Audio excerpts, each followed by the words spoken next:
Very lucky to have on the line Marcus from Helloween. Thanks for taking the time to talk to me today. Hi, no problem. I'm ready to talk about anything, about the new record, about the old record, about almost my whole life. It's been 30 years Halloween. A lot of music in that life. Yeah, now you've been with them since the beginning. What's that Yeah. experience been like? I kind of started the whole shebang with the other guys. What's that experience been like? It's nice, when we started off, there was like we never know how far you can go, but we were actually writing songs at that time, trying to get some stuff that's unique, that will be remembered in some 20 or 30 years or something. That's what we were trying, but you never know if it's going to work out when you start off. We could have easily done some normal rock, normal hard rock stuff like everybody was doing, but that wouldn't bring you any further. So we decided to create a kind of new kind of style, so to say, and that was working. That was like the best idea we had, and we found our style very, very quick. The Keeper of the Seven Keys albums, now they were huge and they really set the band up when they were released. Now, I know you released a Keeper of the Seven Keys Legacy album in 2005, but did you feel that you were always trying to live up to those two albums, or was it not an issue? It was like you have those two albums, and you gotta be as good as like you on the two albums, which is not easy. You have very, very different people. The Keeper 3 is very, very different from the Keeper 1 and 2, but the idea is kind of the same, to Mm, get something huge done. It couldn't be the same because we were different people. We were working with other people, but we had the feeling in that strong lineup we could do something like this again. We yeah, didn't want to repeat that Keeper 1 or 2, but yeah. showing that we can such something like this again. And if people like it or not, it's up to them. If this experiment was like working out or not, it's actually, in the end of the day, it's up to the people. But I kind of like it a lot. Mm. Now, different bands deal with this next issue in different ways, but Halloween, I've had a few members pass through the band over the years. Has that been a problem? How has the band dealt with that? Well, it's just like if you do rock and roll, then you go that straight line for like 30 years.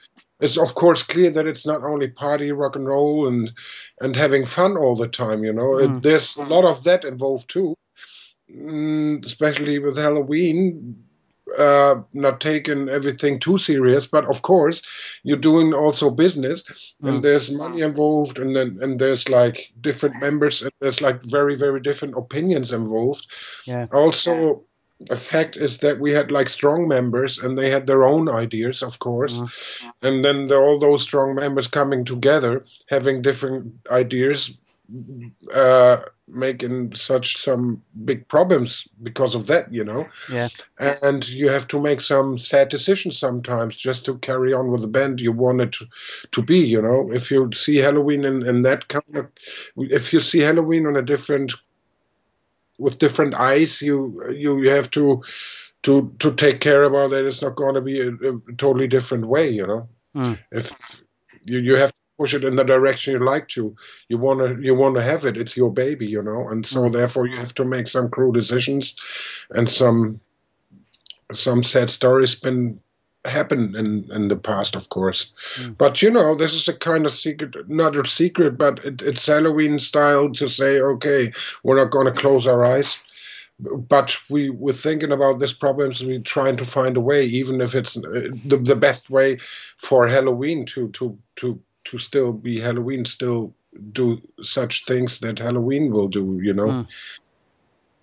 Now, Andy on lead vocals, he joined in 94. Now, he's just got a fantastic voice on him. How did you find him?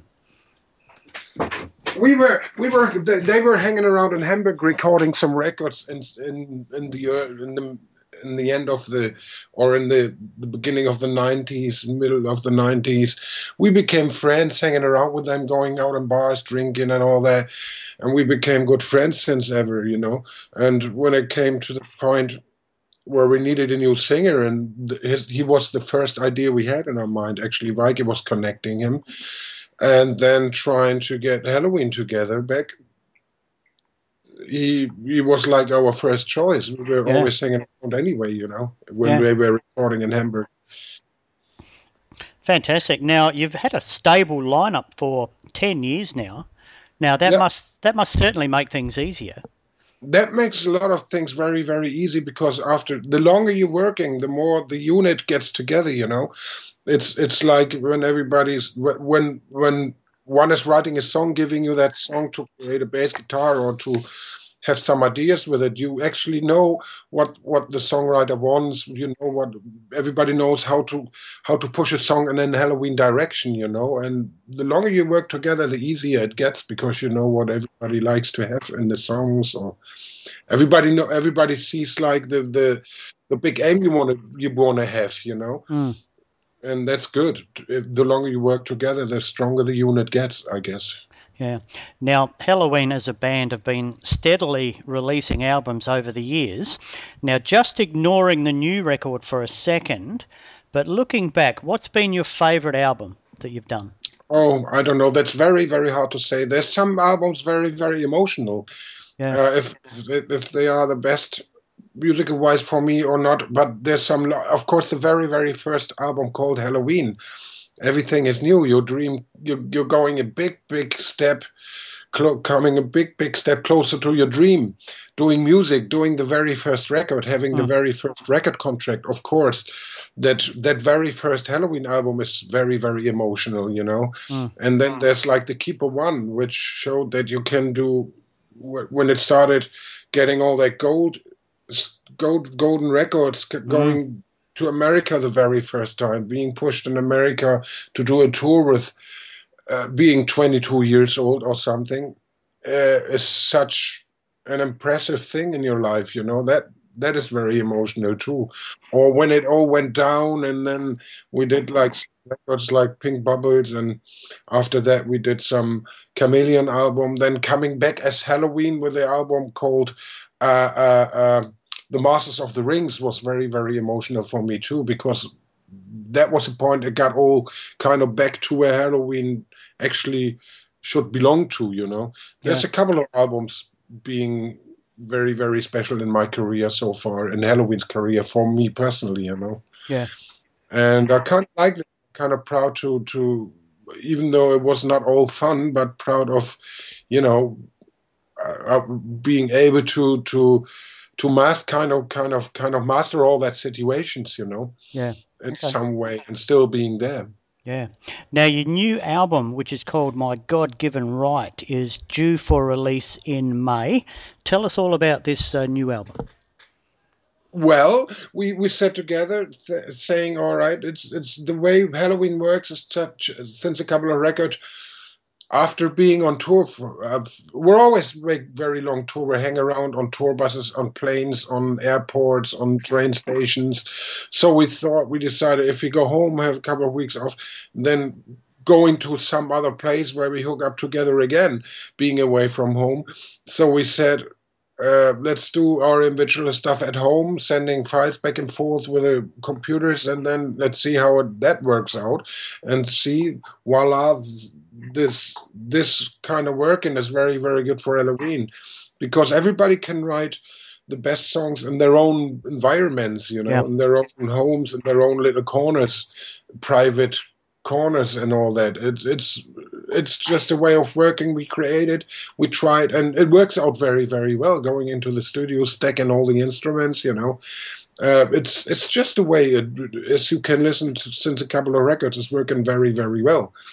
And it's easier like this because otherwise you're not at home all the time. And I'm lucky that it works like this. Yeah. Now, look, I've heard the album and I love it. I reckon it is fantastic. It's Yeah, just got so much energy on there. Um, yeah, the drumming is just like demonic. It's fantastic. yeah. It's Um, nice. have you got any favourite tracks off there? Not yet really. It's I heard it couple of times, but to have like as far as I listen to it now, I hear it as a big unit, as a big piece of, you know what I mean? It's just like one thing for me now, but I know myself, if I listen to it a couple of weeks longer, then I will have a favorite song. But it's too early to have a favorite song. I have to listen to it for like 2, 3, 4 more weeks, and then you know my favorite song will stick out then. Now, how often and how far and wide is Helloween touring these days? Well, the last couple of years we were touring a hell of a lot. We have like half a year on tour and then going home writing, then going back in the studio, doing the record, and then another half of a year touring. It's like, well, this year we do it very, very different. We start with the festivals, which takes you out on each weekend doing 1 or 2 festivals from June to July, August, September, October, and we will be busy doing that. But then a couple of days you will be at home, then going out for the weekend again, and we do the actually European tour we will do in the spring next year, you know, so it gives us a little bit more air to breathe this time. Yeah, okay. Have you done any of those? There seems to be a lot of those heavy metal cruises on cruise ships happening these days. Have you done any of those? Oh yeah, we did like this Miami kind of cruise. What's that called? 20,000 tons of metal. 70,000 tons of metal. Yeah. Yeah, 70,000 tons of metal. That was nice, you know. You're hanging around. There's actually no kind of backstage or something. You always hang around with the people. You hang around at bars, which I do sometimes anyway. So it was not much different from what I do at home.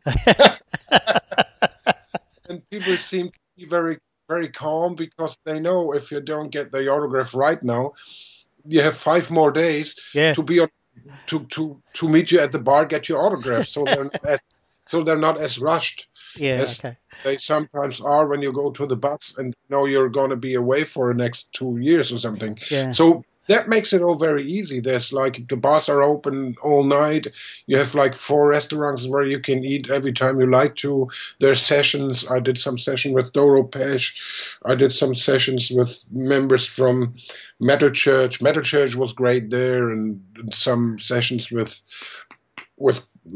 other people in that karaoke bar. It's just nice. It's been a very nice cruise, you know. I like that. I had to have a break for after that. I had to have a break in bed for like a week at home because I kind of got sick after that. But it was very much fun. Right, now I have to ask you.